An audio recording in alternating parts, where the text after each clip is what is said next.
Alam mo ba? Sa unang tingin, mukha lang silang dalawang laso na sumasayaw sa ilalim ng dagat. Pero ang hindi alam ng karamihan, ito pala ay isang uri ng pakikipagtalik na para sa kanila ay isang madugong pakikipagdigmaan. Kung marami sa mundo ng mga tao ay tinuturing na biyaya ang pagiging isang ina, sa mundo ng mga flatworms, talaga namang gagawin nila ang lahat, huwag lang maisalang sa hirap ng pagbubuntis. Ngunit ang tanong, bakit nga ba? Ang mga marine flatworms ay tinatawag na intersex o hermaphrodites. Ibig sabihin, lahat sila ay may parehong ari ng lalaki at babae.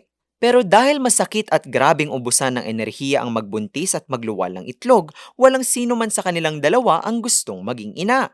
Dito na ngayon papasok ang tinatawag na penis fencing. Ang dalawang flatworm ay naglalabas ng dalawang matutulis na dagger-like penis na tinatawag na stylets na ginagamit sa pakikipagsaksakan sa balat ng isa't isa. Kung sino man ang unang flatworm na makasaksak at makapag-inject ng kanilang semen ay ang deklaradong panalo bilang isang ama. At kung sino naman ang talo o ang nasaksakan sa kanilang labanan, siya ang automatic na magiging ina.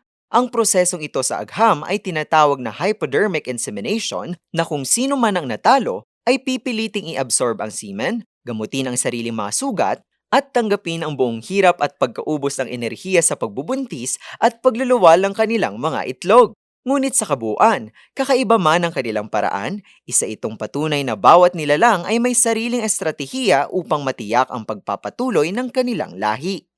May trivia ba kayong nais malaman? I-comment na yan at ito ay aming aalamin. Ngayon, alam mo na!